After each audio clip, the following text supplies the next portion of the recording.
आज आपण बनवूया धोप्याच्या पानाची वडी. खायला खूप छान वाटत असते. याची भाजी बनवून पण खाऊ शकतो किंवा अशी पण ही तळून खायला खूप छान वाटत असते. चला तर बघूया कशी बनवायची धोप्याच्या पानाची वडी. याकरता कोरडे कोरडे धोप्याचे पानं घ्यायचे आहे.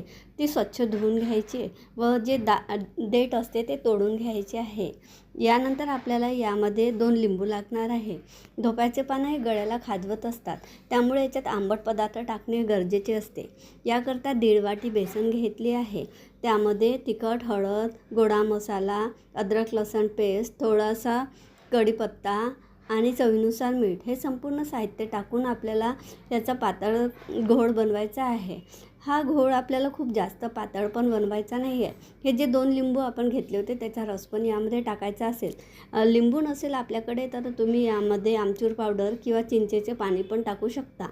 हे टाकल्यामुळे आपला गळा या धोप्याच्या वड्यांमुळे खाजवत नसतो. आता आपल्याला याचा पातळ घोळ तयार करून घ्यायचा आहे. अशा प्रकारचा खूप जास्त टाईट पण नाही आणि खूप पातळ पण नाही असा घोळ बनवून घेतल्यानंतर पानं आपल्याला उलटे ठेवून याला पातळ पातळ हे बेसन लावून घ्यायचे आहे. संपूर्ण पानं एकावर एक ठेवून आपल्याला हे बेसन यावर लावून घ्यायचे आहे. हे बघू शकता, अशा प्रकारे आपल्याला पातळ पातळ बेसन यावर लावून घ्यायचे आहे. धोप्याचे एक पान लावून झाल्यानंतर यावर आपण दुसरे पान परत उलट्या साईडने ठेवून त्याला पण पातळ पातळ बेसन लावायचे आहे. अशा प्रकारे आपल्याकडे 4, 5, 10 जितके पण पानं असेल तसे एकावर एक ठेवून अशा प्रकारे पातळ बेसन आपल्याला लावून घ्यायचे आहे. यानंतर संपूर्ण पानं आपल्याला अशा प्रकारे लावून झाल्यानंतर आपला याचा एक रोल तयार करून घ्यायचा आहे. अशा प्रकारे एक रोल तयार झाल्यानंतर या रोलला आपल्याला वाफवून घ्यायचे आहे. इडली पात्रावर नाहीतर कुकरमध्ये 1 शिट्टी करायची. आता मी याला भात मांडला तर भातावरच हे एक रोल वाफवून घेतला आहे. एका शिट्टीत हा रोल व्यवस्थित शिजलेला आहे. आता आपल्याला याला गोल गोल चाकूनी कट करायचे आहे व तळून घ्यायचे आहे.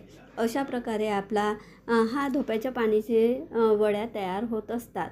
या वड्या अशा पण तळून खायला खूप छान वाटत असतात किंवा या वड्याची तुम्ही पाटोळीच्या भाजीसारखी भाजी पण करू शकता, ती पण छान वाटते.